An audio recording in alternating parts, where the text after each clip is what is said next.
Romanos capítulo 8,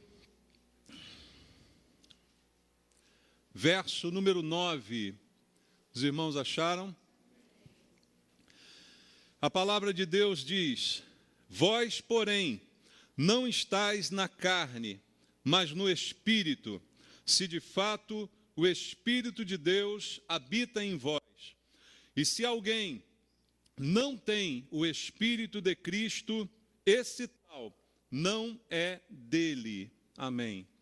Senhor, obrigado. Obrigado pela palavra que está diante de nós, oportunidade que temos de ouvir a Tua voz nesse lugar. E é isso que nós desejamos mais nesse momento, que o Senhor fale ao nosso coração, alimentando-nos, Senhor, com a Tua palavra, verdadeiro alimento espiritual, para que saiamos daqui alicerçados, firmados nela, cheios de fé, Senhor, crendo no Senhor cada vez mais, que o Senhor ministre ao nosso coração, suprindo as nossas necessidades espirituais. E eu entrego a minha vida a Ti, meu Deus, e peço nessa hora, primeiramente, a Tua graça, a Tua misericórdia sobre mim e a unção do Teu Espírito, para que eu possa ministrar a Tua palavra de acordo com a Tua vontade. Eu oro junto com os irmãos, pedindo isto em nome de Jesus. Amém. Podem sentar, irmãos.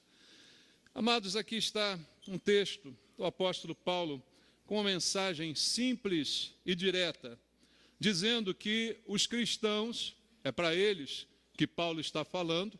Eu não imagino que ele esteja dizendo palavras como esta a uma pessoa que não crê em Cristo, correto? Certamente ele está falando à igreja. A carta de Paulo aos romanos, a igreja que se reunia em Roma, pessoas cristãs, pessoas que já experimentaram um novo nascimento.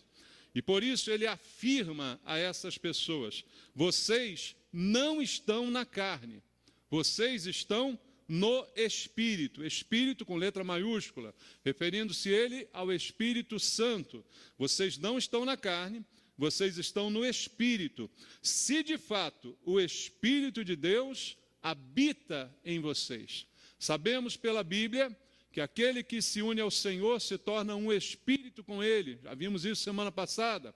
Sabemos que, a partir do momento da nossa conversão, nos tornamos templo do Espírito Santo. O Espírito Santo habita em nós. O Espírito Santo está em nós. Então Paulo diz: se realmente o Espírito Santo habita em você, você não está na carne. Você não pode estar na carne. Isso é uma realidade afirmada por Paulo. E ele termina o versículo dizendo: e se alguém não tem o Espírito de Cristo, o que isso significa? Que essa pessoa não pertence a ele, não é dele. Dele quem? Cristo. Então alguém que tem o Espírito de Deus, esse alguém é de Cristo. Quer dizer que pertence a Cristo. Irmãos, o que esse versículo fala é de algo que nós sabemos, falamos muitas vezes, a respeito de salvação. O que quer dizer salvação? Eu fui salvo. Salvo de quê? Da morte, dos meus pecados, do meu estado pecaminoso, morto em delitos e pecados, como diz a Bíblia. O assunto do versículo é salvação. E pelo que Paulo diz, ele atrela a salvação ao pertencimento a Cristo. Se quem é salvo tem o Espírito de Deus, e quem tem o Espírito de Deus, como ele diz, é de Jesus, então o salvo pertence a Jesus. Dá para entender isso? Quer dizer que o meu conceito de salvação precisa ser entendido à luz da Bíblia. Há pessoas que não conseguem entender salvação dessa maneira. Entendem talvez como uma opção de vida. Eu mudei de vida, resolvi entrar para a igreja, resolvi seguir alguns preceitos, resolvi adotar alguns costumes. Isso não é salvação.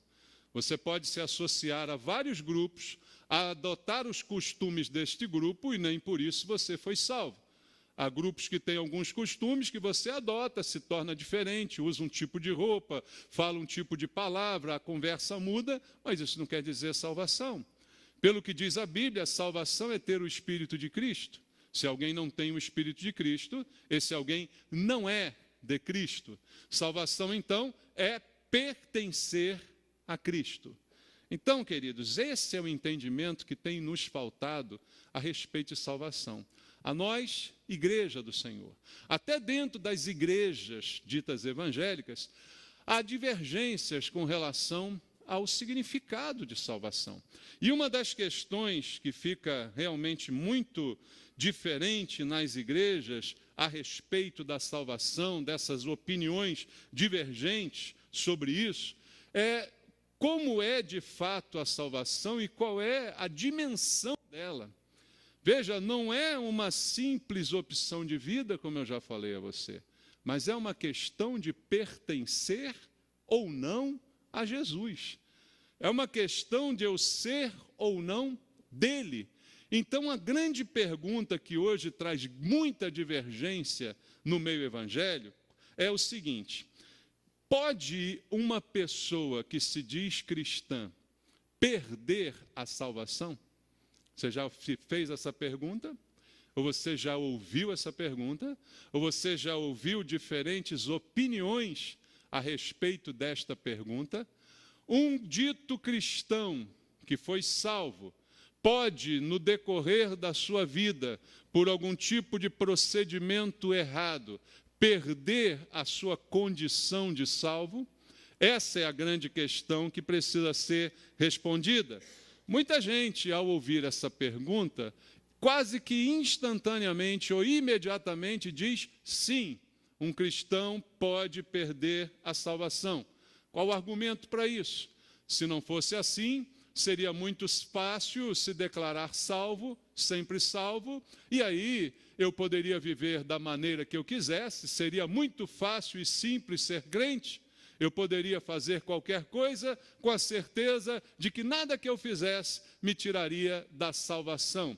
Então eu poderia viver de qualquer maneira, dissolutamente. Esse é o argumento que muitos usam para dizer que um cristão pode perder a salvação. Mas este argumento, nós vamos ver aqui, ele exatamente se baseia num erro em relação ao que significa salvação. Se eu encarar que salvação é entrar para um grupo, eu posso a qualquer momento sair do grupo. Você pode ser de um time e passar a torcer por outro, né? Chamam isso de virar a casaca. Já aconteceu com alguém? Pode acontecer, né? Você torce para um time, agora não, agora eu vou torcer para o outro. Estou decepcionado e vou para outro time. Então, quando eu não entendo a dimensão da salvação, pode ser que eu considere esse tipo de argumento, não é? E muitas posições que se tem a respeito dessa pergunta são posições muitas vezes baseadas na lógica humana, porque é algo lógico, não é? Bom, se eu tenho certeza da salvação e sei que nada poderá me tirar dela, isso me dá um status de meio que super-homem, né? Eu posso fazer qualquer coisa, posso viver de qualquer jeito, porque nada que eu fizer vai me prejudicar.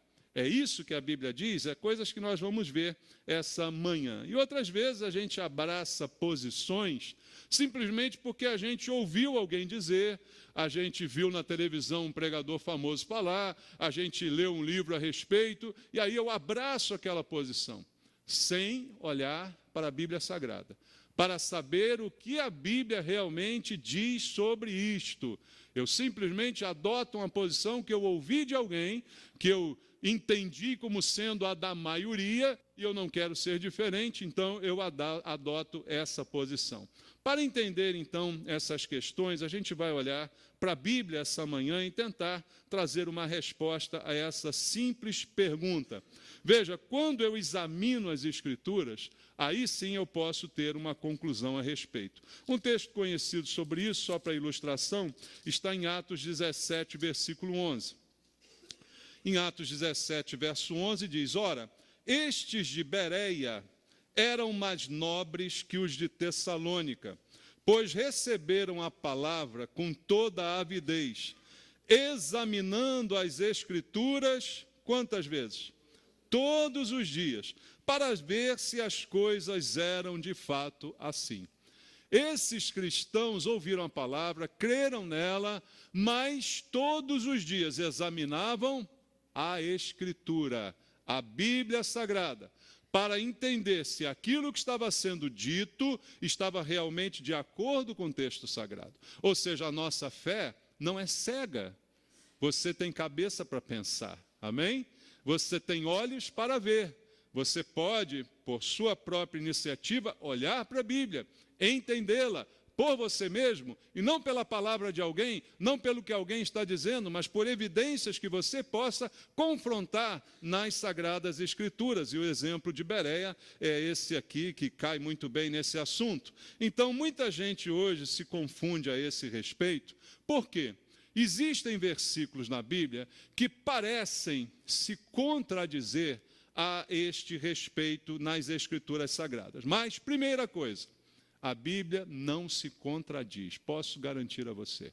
Pelo menos nesses anos todos que eu tenho contato com ela, nunca achei uma contradição de fato nela. Achei coisas mal entendidas, mal interpretadas, tiradas do seu contexto, que não analisaram o contexto imediato, não analisaram o contexto amplo das Escrituras, e aí, portanto, foram deturpadas. Isso sim, o homem deturpa, mas há diversos versículos na Bíblia que podem nos levar ao entendimento errado. Por exemplo, a Bíblia diz que nós devemos perseverar na fé. É verdade isso? Sim, é verdade. Você crê nisso? Eu também creio. Perseverar é continuar, é insistir, é batalhar, é lutar. Isso é verdadeiro e está na Bíblia Sagrada e eu preciso entender. A Bíblia diz que eu devo vigiar. Tenho que vigiar ou não? Vigiar e orar, não é? Para não cair em tentação. Jesus ensinou isso? Sim, Jesus ensinou isso. A Bíblia também diz: quem pensa estar de pé, cuide, olhe para que não caia. Isso é verdade? É verdade. Todas essas palavras são verdadeiras. Alguns olham para isso e dizem: bom, então, isso é um indício de que um cristão verdadeiro pode perder a sua salvação, porque se ele não vigiar, se ele não cuidar, ele acaba caindo e aí vai tudo por água abaixo. É uma conclusão lógica que muitas vezes pode ser precipitada se não for acompanhada de um conhecimento a respeito da dimensão da salvação e de como ela se opera. Nós, muitas vezes na igreja hoje, não ensinamos a respeito de salvação da maneira como ela deve ser ensinada. A salvação é ensinada de maneira enfraquecida na igreja, como se fosse apenas fruto de uma opção humana, como se Deus não tivesse participação nela. Muitos de nós dizem: eu me converti. Eu digo, na verdade, você foi convertido pelo Espírito Santo, que te convenceu do pecado, da justiça e do juízo, como diz a Bíblia. Há uma participação sua, porque você escolheu crer, você recebeu de Deus o livre-arbítrio para crer ou não crer, para aceitar ou recusar, mas não deixa de ser uma obra de Deus. Não é uma obra do esforço humano, não é por obras para que ninguém se glorie, como diz a Bíblia, nós vamos ler isso daqui a pouco. Então, temos que entender a real dimensão e importância da salvação. Então, um grande problema que há nas Escrituras, não nas Escrituras, mas na interpretação que os homens fazem dela, é que muitos confundem a perda do galardão do crente com a condenação dos infiéis. São coisas completamente diferentes. Infiéis que não creram, que não têm o Espírito de Deus, como disse Paulo no início, esses não são de Cristo. Porque não são de Cristo, estão automaticamente condenados. Mas alguém que tem o Espírito de Deus é de Cristo, pertence a Cristo. E esse alguém pode perder galardões, um assunto também pouco abordado e que nós encontramos na Bíblia Sagrada e daqui a pouco vamos nos aprofundar um pouco mais neles. Alguns argumentam também na palavra de Deus, usando a Bíblia, citando alguns exemplos de pessoas que teriam sido convertidas e que depois teriam caído e se perdido. Sabe qual é um dos maiores exemplos usado nesse momento? Judas Iscariotes. Quem era Judas Iscariotes? Um dos 12 escolhidos por quem? Por Jesus. Quem escolheu Judas? Foi Jesus. Foi sorteio? Foi prova? Foi concurso? Não. Foi escolhido por Jesus. O Jesus o chamou, Jesus o escolheu, Jesus o colocou no ministério. Ele acompanhou Jesus pelos anos que Jesus esteve pregando, ele presenciou milagres, ele recebeu juntamente com os outros apóstolos autoridade sobre espíritos imundos, ele recebeu autoridade para curar enfermidades. Sim ou não? Ele recebeu. Ele estava junto com os 12 quando Jesus os chamou e os deu autoridade para fazer todas essas coisas. Então alguém diria, então é verdade, olha, Judas era um crente que foi escolhido por Jesus, que recebeu o poder de Jesus e que foi condenado, porque no final botou tudo a perder. Será que isso é verdade? Vamos ver na Bíblia se essas afirmações são verdadeiras. Será que ele era realmente salvo no conceito bíblico de salvação? Será que realmente ele tinha o Espírito de Cristo e, portanto, era de Cristo e deixou de ser? Essa é a grande questão que a Bíblia vai nos responder essa manhã. Então, vamos entender primeiro a salvação. Primeira coisa que eu preciso entender é salvação. Primeiro, o que eu fiz para merecer ser salvo? Fiz alguma coisa? Nada. Pelo contrário, tudo que eu fazia me tornava merecedor da condenação. Tudo que a natureza humana que habita em nós faz, deseja e cumpre, nos torna merecedores de castigo eterno. Falei semana passada que a carne não vai se converter nunca, porque ela gosta de pecado. E em nós ainda habitamos numa carne que gosta de pecado. Então, aquilo que ainda fizermos levados pela carne, ainda será pecado e ainda será digno de condenação eterna. Então, nada fizemos para merecer a salvação. Veja o que diz a Bíblia em Efésios capítulo 2, versículo 8 e versículo 9. Efésios capítulo número 2, carta de Paulo, não é? Aos Efésios, capítulo número 2. Um texto muito importante para entendermos isso. Versículo 8 e versículo 9. Paulo diz, porque pela graça sois salvos. O que é graça? Um favor que eu não mereço. Pela graça sois salvos mediante a fé. Não é mediante as boas obras? Não é mediante a bom comportamento? Não. Mediante a fé. Isto não vem de vós, é dom de Deus. Não foi você que produziu essa graça, nem essa salvação. Isso é um dom. Dom é presente. É um presente de Deus para você. Não de obras, para que ninguém se glorie. Paulo deixa bem claro que nenhum aqui foi salvo porque fez alguma coisa boa e mereceu como prêmio a salvação. Salvação não é galardão. Galardão é prêmio por bom comportamento, que se ganha e se perde. Mas salvação não. Salvação não é prêmio para ninguém. Não é mérito de ninguém, não é por algo que alguém tenha feito, mas é por algo que Deus fez e nos deu como um dom, como está escrito na Bíblia Sagrada. Em Tito, na carta de Paulo a Tito, também um pouco adiante, você encontra no capítulo 3, no versículo 5. Vamos ler Tito, capítulo número 3, verso 5. Não por obras de justiça praticadas por nós, mas segundo a sua misericórdia, ele nos salvou, mediante o lavar regenerador e renovador do Espírito Santo.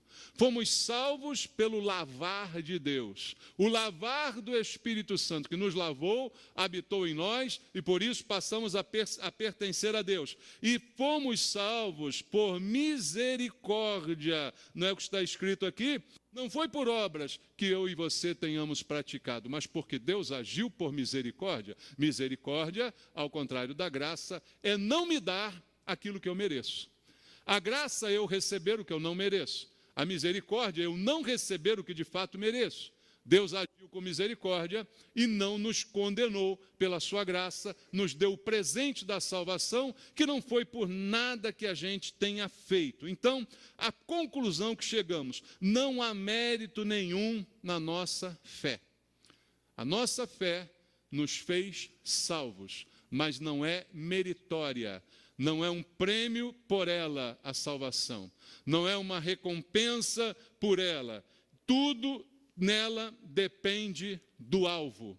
O alvo é Deus, que nos deu até o dom da fé, diz a Bíblia.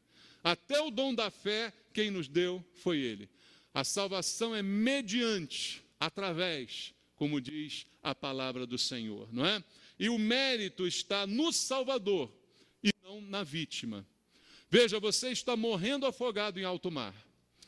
Alguém pula na água, nada até você e resgata você. O mérito é seu? O mérito é de quem resgatou você. Quem vai receber aplausos não é você, que se afogou. Por mim, você morria lá afogado. Quem mandou ir para o mar, não é? O mérito é daquele que foi te salvar.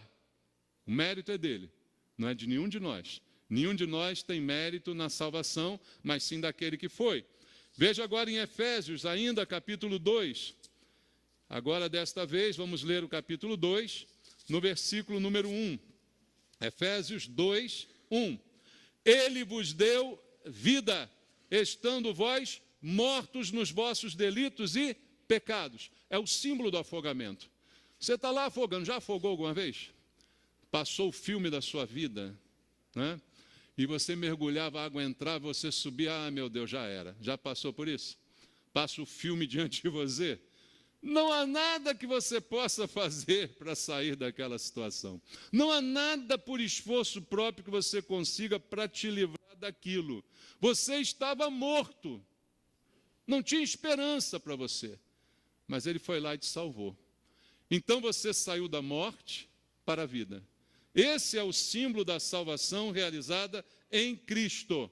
Jesus não ressuscita mortos, não ressuscitou a Lázaro, dizendo, Lázaro, vem para fora, depois de estar morto e enterrado há tantos dias.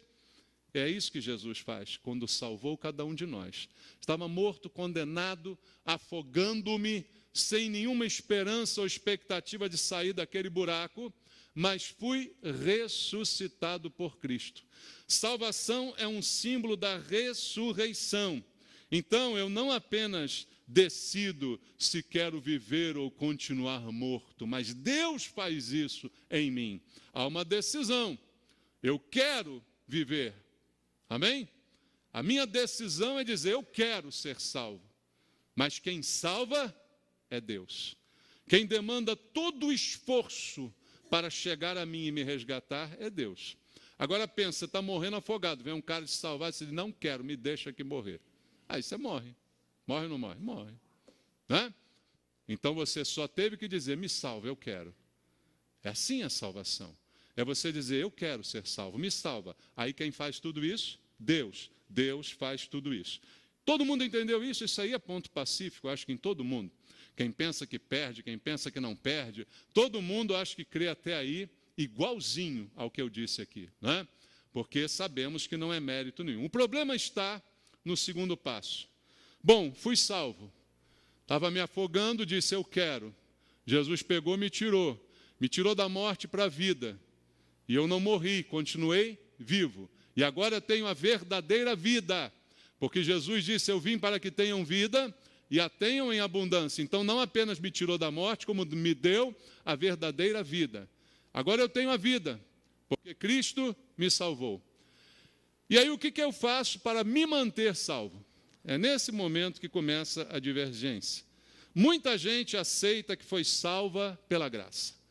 Aquela primeira parte do que eu disse para você, muita gente aceita sem questionar. Não, é pela graça, não é por obras, para que ninguém se glorie. É tão claro, está na Bíblia, né? Também se alguém questionar, pelo amor de Deus, né? Mas muita gente aceita isso. Mas na hora de pensar como eu me mantenho salvo, aí entra o orgulho humano, dizendo assim, olha, você tem que fazer alguma coisa. É como assim, você ganhou de graça, mas agora para manter você tem que pagar. O raciocínio é meio assim, você ganhou sem pagar nada, agora para segurar, Ai de você se não pagar. Você precisa pagar de alguma maneira. Então, o que acontece nesse pensamento é que a pessoa passa a confiar no seu próprio esforço para então manter aquilo que recebeu. E pode ter alguns versículos até, né, que apoiem isso, né? Mantenha o que você tem, né? Mantenha o que você recebeu, né? Tem vários versículos aí que podem ser usados para comprovar isso, mas há a interpretação geral da Escritura que não pode ser esquecida, porque se assim fosse, isto seria anular a graça de Deus. Se eu sou salvo pela graça, mas para me manter salvo, preciso me esforçar para isso, seria uma anulação da obra de Cristo. Seria como se eu fosse co-participante, co-autor da minha própria salvação. Ele é poderoso para me salvar, mas para me manter depende ele do meu poder. Para me manter depende ele do meu esforço. Será que isso é verdade, segundo as Escrituras? Vamos ler Gálatas capítulo 2, versículo 21. Gálatas capítulo 2, verso número 21, está escrito assim. Paulo escrevendo aos Gálatas: não anulo a graça de Deus, pois se a justiça é mediante a lei, segue-se que Cristo morreu em vão.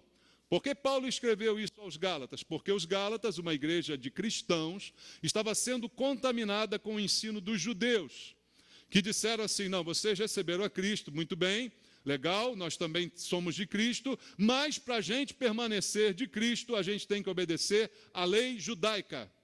Nós não podemos deixar de obedecer os princípios da lei judaica, senão a nossa salvação não continua, não valeu de nada. Paulo, escrevendo a carta aos Gálatas, escreve exatamente para combater essa doutrina judaizante que tinha entrado na igreja, de que era preciso a lei ser praticada para que a salvação fosse mantida. Então ele diz aqui no verso 21, não anulo a graça, porque se a justiça é mediante a lei, quer dizer que Cristo morreu em vão.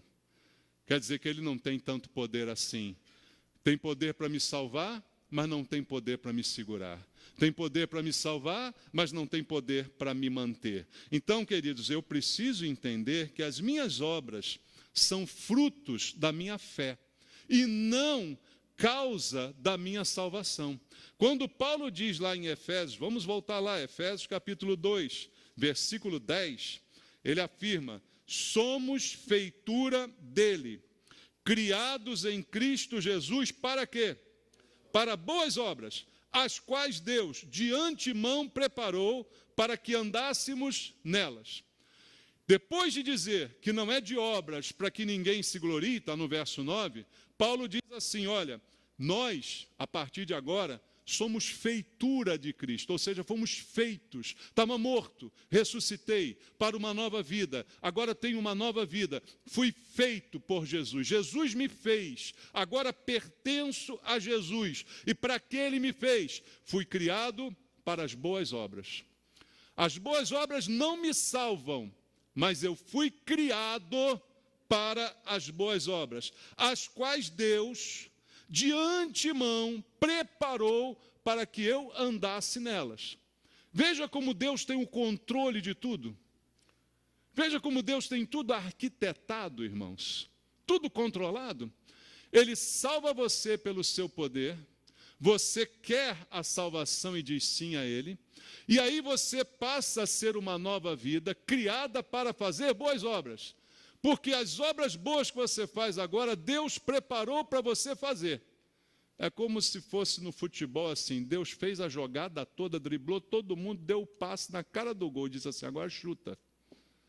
Se você perder esse gol, meu amigo, debaixo da trave, gol vazio, é só empurrar para dentro. Não tem perdão, né, para perder esse gol. É assim que a coisa é colocada na Bíblia Sagrada. Então, as obras boas que a gente faz agora, não são para nos salvar, mas são para glorificar a Deus, que nos preparou para isso, que nos criou para isso. Quando você faz uma obra boa, não é para você ser aplaudido, não é para você ser reconhecido, é apenas para manifestar a glória de Deus que de antemão estava preparada para você. O gol que você faz é glória para Deus que deu o passe, entendeu? A jogada foi toda de Deus, você só chutou para dentro. Tudo que a gente faz de bom agora é para a glória de Deus. Não é para conquistar, não é para salvar, não é para manter. É algo natural. Um cristão fazer coisas boas é algo natural. Não precisa de pagamento nem de prêmio, porque você foi criado para isso. Criado para as boas obras. Quer aplauso para isso? Você existe para isso. Ora, se eu faço aquilo para o qual existo, eu estou só cumprindo a minha função. Não sou merecedor de manter ou de ganhar a salvação que já me foi dada gratuitamente. Como eu posso pagar de novo aquilo que já foi pago? Em Gálatas, capítulo número 3, versículo 2 e 3, volta lá em Gálatas, mais uma vez, Paulo falando a esses que pensavam que obras eram para manter ou fazer alguma coisa. Gálatas, capítulo 3, verso 2 e 3, ele diz: quero apenas saber isso de vós. Recebestes o Espírito, Espírito com letra maiúscula, pelas obras da lei ou pela pregação da fé? A primeira pergunta de Paulo é: vem cá, vocês hoje têm o Espírito de Deus? Temos. Então vocês são de Cristo, como ele falou lá no texto que a gente usou. Se vocês não têm, vocês não são de Cristo. Mas vocês receberam esse Espírito porque praticaram a lei e Deus achou você merecedor de receber o Espírito? É isso? Sois assim insensatos, que tendo começado no Espírito, estejais agora vos aperfeiçoando na carne. Olha como Paulo chama os Gálatas. É insensatez você imaginar que você recebeu de graça, não foi por esforço, e agora se mantém pela obra, pela prática de algum tipo de lei. É insensatez você querer pagar de novo aquilo que já foi pago por você. É essa a tônica do que Paulo está aqui dizendo. O problema disso, eu entendo isso como verdade, não sei se você conseguiu acompanhar comigo e consegue crer da mesma forma.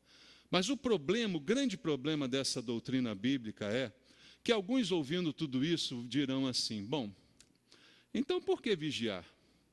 Por que perseverar? O que eu preciso fazer então? Por que eu preciso evitar de pecar? Por que eu preciso me santificar? Por que então tudo isso, pastor? Essa é uma pergunta. Veja, irmãos, você precisa vigiar, você precisa santificar-se. Tudo isso você precisa, sim. Você precisa deixar, como falei semana passada, que o Espírito Santo, que está no teu espírito, acalme a tua alma, impedindo que a tua carne domine sobre a sua alma. Lembra da pregação de domingo passado? Sim, você precisa de tudo isso. Você não pode abrir mão desse procedimento, mas não para manter a sua salvação. Esse é o problema. Você precisa fazer isso para evitar os males na sua vida. Porque todo erro traz consequências. Aquilo que o homem semear, ele ceifará. Eu concordo que você precisa fazer tudo isso, só não concordo com o motivo que você usa. Você acha que precisa fazer tudo isso para manter a sua salvação. Eu digo não, você precisa fazer tudo isso para que você seja livre de muitos males que podem vir, se você não tiver um comportamento decente, como é o comportamento, deve ser o comportamento de um cristão. Em Gálatas, de novo aos Gálatas, capítulo 6, versículo 8, está escrito: porque o que semeia para a sua própria carne, da carne colherá o quê? Corrupção. Mas o que semeia para o Espírito, do Espírito colherá vida eterna. Veja, Paulo falando aos mesmos Gálatas, ele resume dizendo isso, já no final da sua carta. Ele vai dizer aos Gálatas esta verdade tremenda, que ele está aqui anunciando. Semeou, colheu. Se você semear na carne, o que a carne tem? Nada de bom, só miséria, só corrupção, só coisa que não presta. Mas se você semear no Espírito, você colhe as coisas boas do Espírito, a paz da tua alma. o sossego das tuas emoções, como foi visto aqui domingo passado. Então a questão é de semear e colher. Veja o que disse Jesus agora em Lucas capítulo 6. Vamos ler. No Evangelho de Lucas, o problema é que as pessoas confundem também duas coisas que eu vou te dizer agora. Lucas capítulo 6, versículo 43 e 44. Lucas 6, 43. Jesus diz: não há árvore boa que dê mau fruto, nem tampouco árvore má que dê bom fruto, porquanto cada árvore é conhecida pelo seu próprio fruto, porque não se colhem figos de espinheiros, nem dos abrolhos se vindimam uvas. Jesus falando aqui, pelos frutos, você conhece a árvore. É o que ele está aqui afirmando, todos nós sabemos disso. Qual o problema? As pessoas confundem dons com frutos. Dons e frutos são muito diferentes em si mesmos. Então, queridos, não confunda nunca dons com frutos. Dons são dados por Deus, frutos são produzidos por nós. Já na essência, tem eles uma grande diferença. Então, não se deixe impressionar.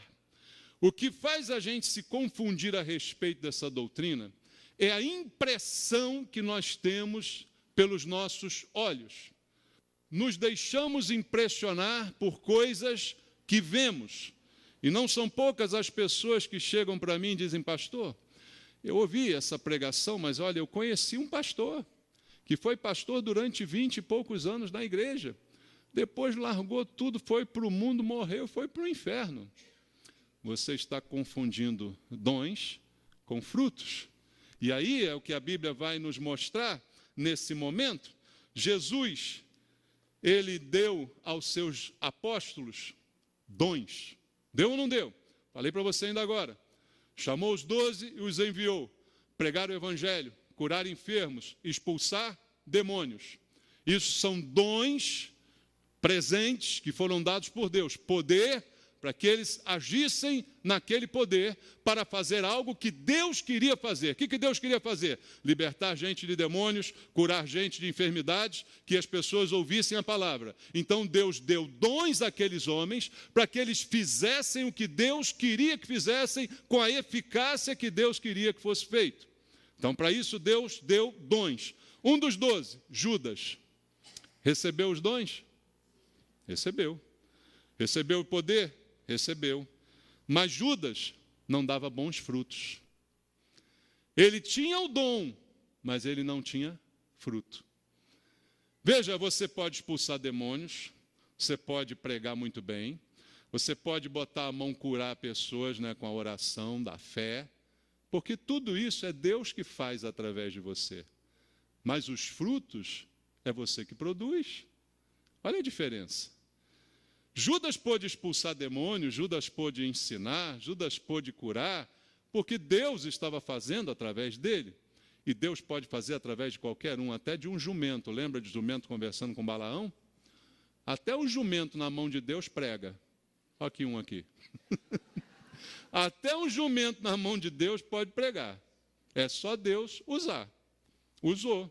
É o dom se manifestando. Agora, o fruto é o que eu faço. Judas fez muita coisa, mas o fruto dele era ser ladrão. A Bíblia diz que ele roubava a bolsa do ministério de Jesus. A caixa de Jesus, ele metia a mão e tirava para ele. Isso é o fruto. Com o dom, ele prega. Por isso que você pode ver o pastor, cara da TV, prega, cura gente, faz não sei o quê. Mas e o fruto? Esse cara não vai ser salvo, porque ele não é salvo hoje. Eu já disse a você que nenhum dos discípulos era salvo. Até que, depois da ressurreição, lembra, na última noite, Jesus diz para Pedro: Pedro, quando você se converter, apacenta as minhas ovelhas. Quer dizer que Pedro não era convertido até o último dia. Aí Jesus ressuscita, aparece aos 12 na sala onde eles estavam reunidos, e diz a Bíblia, soprou sobre eles e disse, recebei o Espírito Santo. Aí eles receberam. Judas estava ali? Não, não estava. Judas já tinha se enforcado. Aí é que eles se converteram. Nenhum deles era convertido, mas todos eles expulsaram demônio, todos eles curaram enfermo, todos eles pregaram a palavra, sem ser convertido, porque receberam dom de Deus. Judas não tinha o dom, ele tinha o dom, mas ele não tinha o fruto. E olha a evidência maior para você que acha que Judas era crente. João capítulo 6, verso 64. João capítulo 6, versículo 64 diz: Jesus falando aos discípulos: contudo, há descrentes entre vós. Descrente é quem não é crente. Pois Jesus sabia, desde o princípio, quais eram os que não criam e quem o havia de trair. De quem é que Jesus está falando? De Judas. Jesus está dizendo: eu sei, Judas é descrente. Eu sei que ele é descrente. Eu sei que ele não crê. É possível andar com Jesus um tempão e não acreditar nele. É possível pregar em nome dele, curar em nome dele, expulsar demônio em nome dele e não acreditar nele. Está aí a evidência, queridos. Judas nunca foi um cristão de verdade. Quando Jesus fala disso de novo, ainda no mesmo capítulo, no versículo 70 e 71, aí ele é mais explícito. Replicou-lhe Jesus: não vos escolhi eu em número de 12? Sim, foi 12. Contudo, um de vós é diabo. Opa, quem é o diabo? Judas. Diabo, adversário, inimigo. Um desses 12 que eu escolhi é diabo. Você já viu Deus chamando algum crente de diabo? Hein, irmãos? Ele nunca foi crente, ele nunca foi cristão, ele nunca se converteu, ele fez milagre, ele pregou, ele curou. Isso é dom, isso não é fruto. Olha a diferença aí. Ele, na verdade, é diabo, como Jesus está falando. Em verso 71, referia-se ele a Judas, filho de Simão Iscariotes, porque era quem estava para traí-lo, sendo um dos 12. Não resta a menor dúvida que Judas nunca foi um cristão de verdade. Por isso ele não é um exemplo de alguém que perdeu a salvação.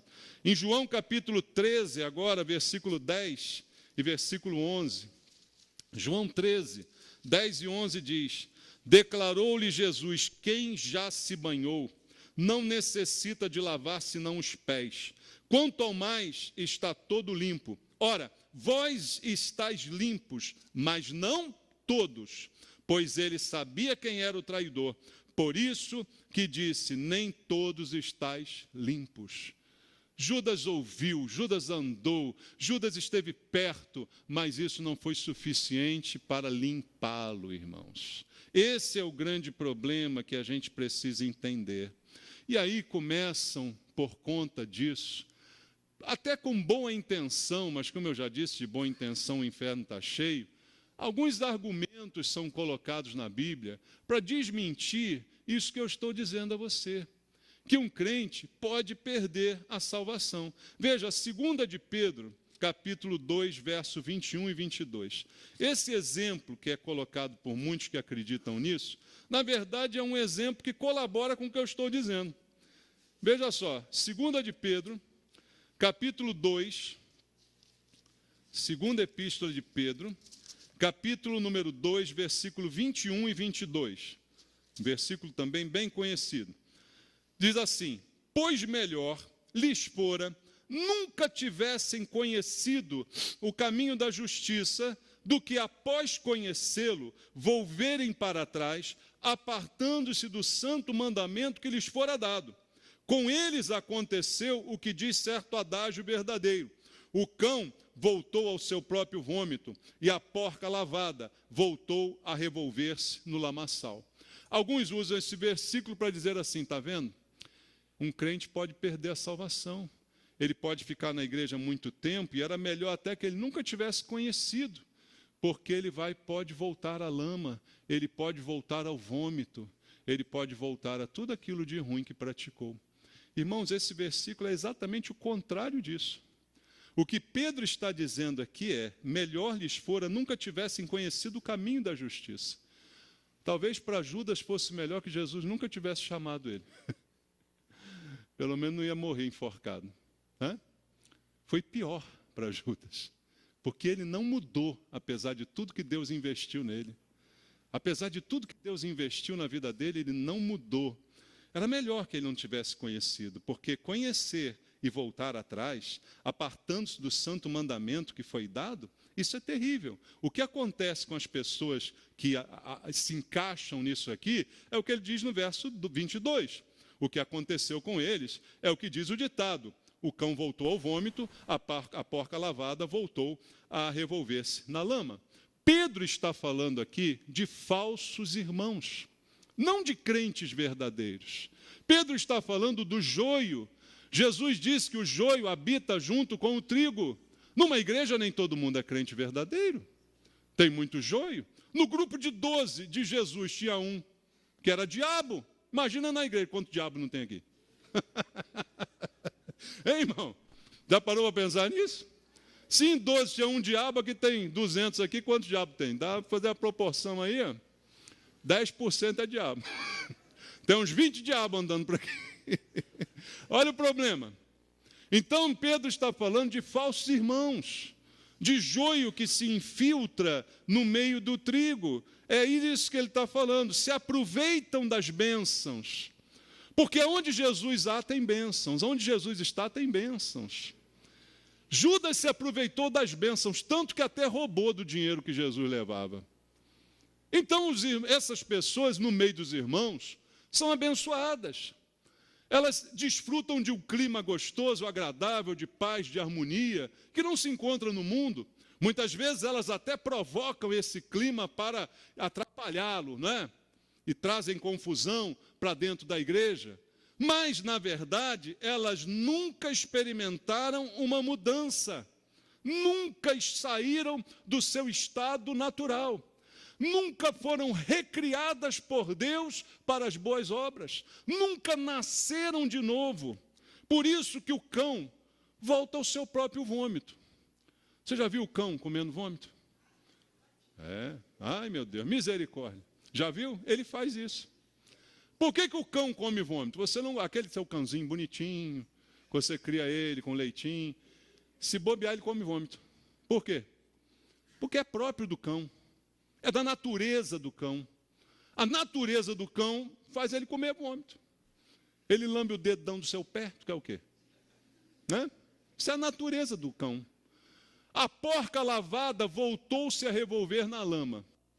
Porque não tem banho que tire a porca do estado de porco.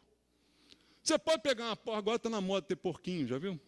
Depois da Peppa Pig, as pessoas estão dando porquinho para os filhos em vez de cãozinho. Dá um porquinho, aí cuida do porquinho, bota lacinho de fita no porquinho, passa talquinho no porquinho, dá banho no porquinho, perfume no porquinho, mas é porco. Se ele vê uma lama, ele se atira dentro e fica doido lá, porque ele é porco. Não dá para mudar, entendeu? Se Deus não transformar o porco em outra coisa, ele bota fantasia, ele toma banho, mas ele continua sendo porco.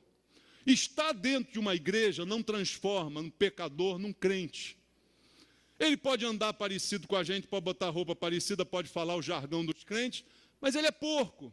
Se tiver uma chance, ele come vômito. Se tiver uma chance, ele pula na lama, porque ele gosta dessas coisas. Então, isso não é o exemplo de alguém que dentro da igreja perdeu a salvação. Isso é o exemplo de alguém que esteve na igreja, mas nunca foi de Cristo. Nunca teve o Espírito de Cristo, nunca foi dele. Aproveitou dos poderes, aproveitou dos benefícios. Teve até dons, como teve Judas. Mas nunca foi de fato de Deus. Basta ter uma chance, bota uma lama na frente dele, que ele pula de cabeça, queridos. Então, é isso que a gente precisa entender. Veja, a Bíblia diz em 1 de João, capítulo 2, verso 19. Eles saíram do nosso meio, entretanto, não eram dos nossos, porque se tivessem sido dos nossos, teriam permanecido conosco. Todavia, eles se foram para que ficasse manifesto que nenhum deles é dos nossos. João dizendo isso, testificando. Quem foi e deixou de ser é porque nunca foi de verdade. nunca foi efetivamente lavado, transformado, renascido, recriado, regenerado. Nunca nasceu de novo, nunca teve o Espírito de Cristo, por isso, nunca foi de fato de Jesus, irmãos. E um outro texto, falta só 2 horas para acabar a mensagem, fica tranquilo. O outro texto está em Hebreus capítulo 6, que é um dos mais utilizados para tentar provar que um crente verdadeiro perde a salvação. Hebreus capítulo 6, do verso 4 ao 6 diz: é impossível, pois, que aqueles que uma vez foram iluminados e provaram o dom celestial e se tornaram participantes do Espírito Santo e provaram a boa palavra de Deus e os poderes do mundo vindouro e caíram, sim, é impossível outra vez renová-los para arrependimento, visto que, de novo, estão crucificando para si mesmos o Filho de Deus e expondo-o à ignomínia. Aqui alguém diz, está vendo, pastor? Está aí. É isso aqui, olha. Está dizendo, é impossível. O cara cai, não tem jeito, ele pode perder. Ele provou de tudo isso, ele experimentou tudo isso e pode perder. Mais uma vez, uma interpretação errada. O texto está falando, mesma coisa de joio, de cristãos nominais, não lavados, não regenerados por Deus, que receberam dons, mas que não produziram frutos. Pelo fruto é que se conhece a árvore. É disso que o texto está falando. Veja o versículo 7 e 8 que nós não lemos. Porque a terra que absorve a chuva, que frequentemente cai sobre ela e produz erva útil para aqueles por quem é também cultivada, recebe bênção da parte de Deus. Mas, se produz espinhos e abrolhos, é rejeitada e perto está da maldição, e o seu fim é ser queimada. Veja o que está dizendo. O texto está falando de crentes nominais que receberam todos da mesma chuva. Bênçãos. Todo mundo que está na igreja é de alguma forma abençoado. Está no meio do povo de Deus, respinga na gente chuva. Chuva de bênçãos. A bênção, ela acaba espirrando em todos nós que aqui estamos. Então, receberam essa chuva de bênçãos, mas produziram o quê? Espinhos. Versículo 7 e 8 diz, versículo 8, se produz espinhos e abrolhos, é rejeitada. Recebe a mesma chuva, mas o fruto é diferente. O dom pode até experimentar, como Judas, mas o fruto o diferencia. Pelo fruto é que se conhece a árvore. Veja, foram iluminados, receberam o dom do Espírito, provaram a palavra, mas resistiram ao Espírito. Uma coisa é o que Judas teve, todos esses experimentos, todas essas experiências com o dom, mas resistiu ao Espírito. Na hora de fazer a sua escolha, ele mostrou quem de fato ele era. E escolheu a traição, escolheu ser o diabo. É isso que muda, queridos. É a diferença, não o dom. Não se engane com o dom, não se impressione com o dom. Como pode? Aquele homem, aquela mulher, cheia de dons, pregava, profetizava, agora está no mundo, bebendo cachaça, prostituiu-se. Nunca foi dos nossos, como disse João. Esteve conosco, mas nunca foi do nosso meio, diz a Bíblia. Quem nasceu de novo, não morre de novo. É esse o problema. Para a gente encerrar, eu quero ler alguns versículos, começando com Romanos capítulo 8, voltando lá ao texto que nós iniciamos aqui a mensagem. Romanos capítulo 8, agora vamos ler o versículo 9 e também os 2 seguintes.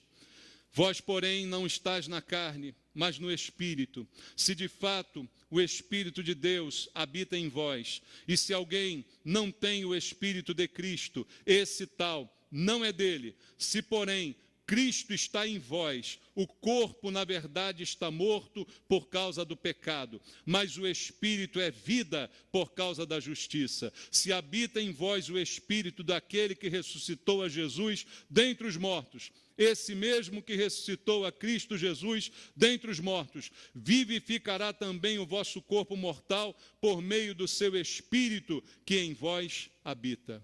A garantia da ressurreição. É como disse Jesus, aquele que crê em mim, ainda que esteja morto, viverá. Quem foi ressuscitado não vai morrer novamente. Jesus ressuscitou Lázaro no plano físico. Lázaro morreu de novo. Mas quem é ressuscitado em Cristo, vive eternamente com Cristo. Ainda que esteja morto, viverá, é o que diz a palavra de Deus. Em Provérbios capítulo 24, leia comigo Provérbios 24, versículo 16.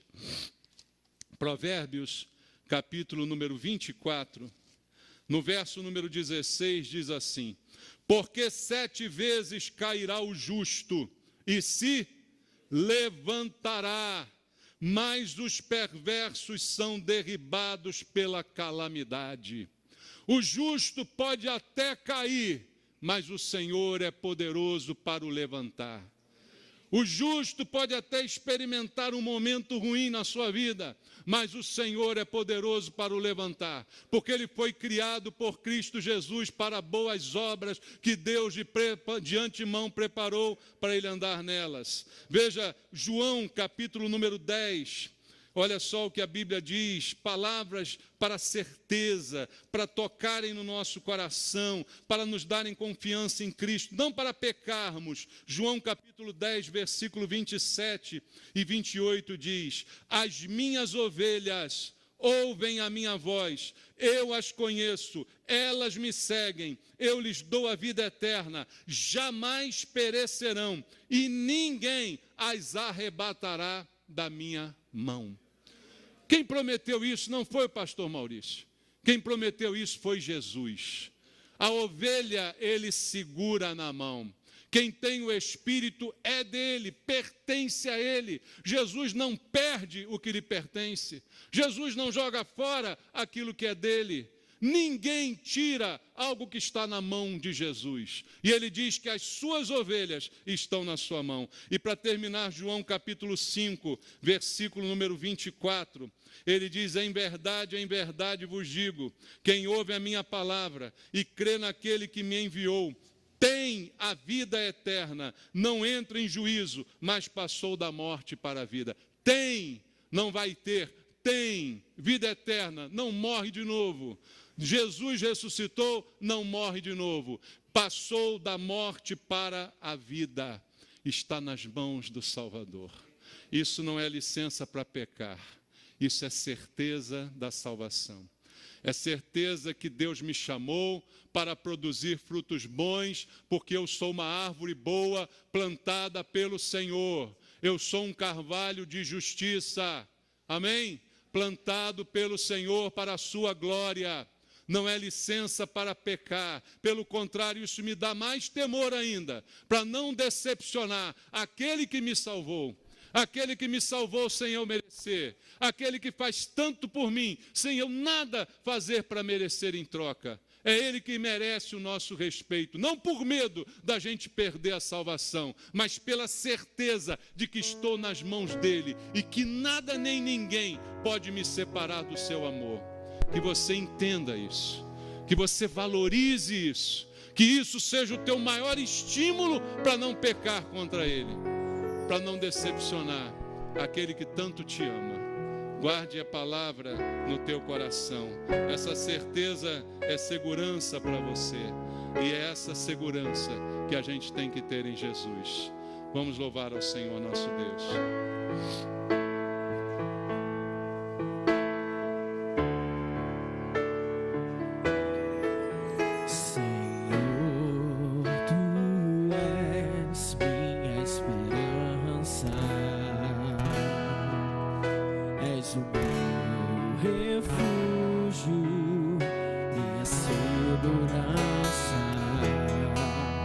Quando ao meu redor há inimigos sem fim, estender as mãos, segurar em ti,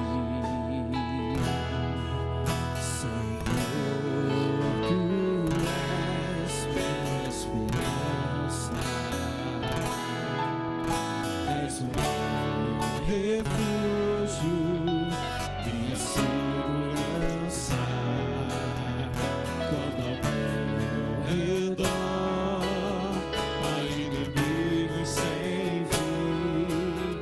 Posso estender as mãos e segurar em ti as tuas promessas,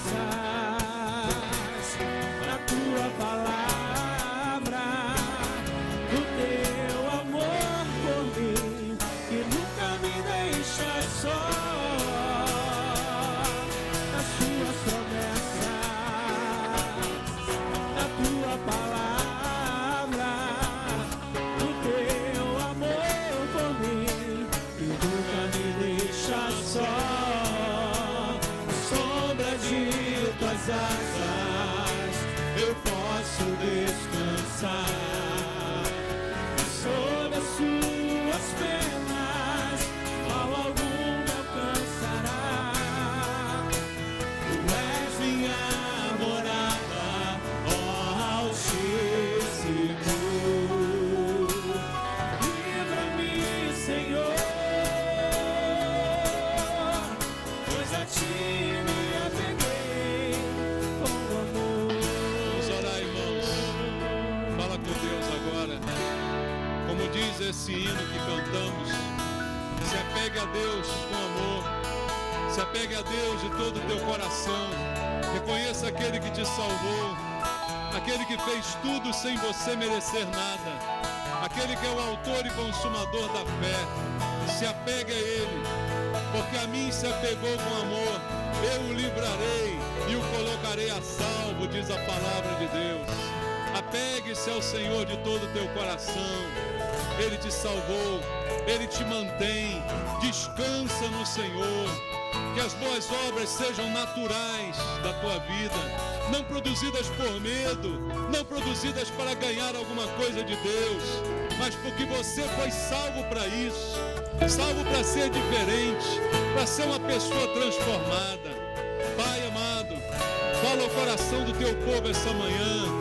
Oh Deus, fala conosco, nos dá segurança. Que segurança maravilhosa temos em Jesus, nosso Salvador. Que segurança saber que não depende de mim, mas depende do Senhor, da tua graça, da tua misericórdia, do teu poder, do teu sangue que foi vertido por nós. Quem poderia me salvar? Quem poderia me salvar? Só o Senhor. Obrigado, Jesus. Recebe o nosso louvor e a nossa gratidão. Em nome de Jesus. Louve a Deus. Senhor, tu és minha esperança, és o meu refúgio, minha segurança, quando ao meu redor há inimigos sem fim. Posso estender as mãos, segurar em ti as suas promessas, a tua palavra, o teu amor por mim, que nunca me deixa só. Obrigado, Jesus. As suas promessas, a tua palavra, o teu amor por mim, que nunca me deixa só. A sombra de tuas asas eu posso descansar, e sob as tuas penas mal algum me alcançará.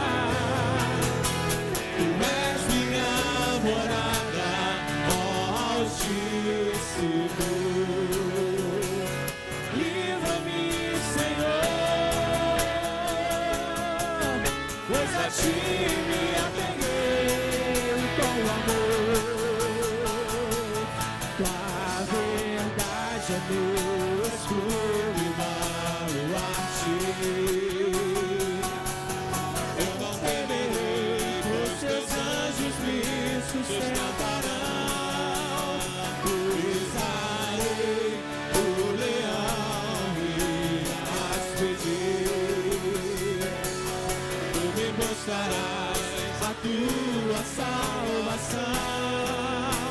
a sombra de tuas asas eu posso descansar, e sob as tuas penas mal algum me alcançará.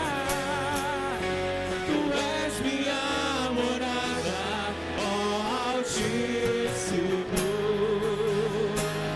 Livra-me, Senhor,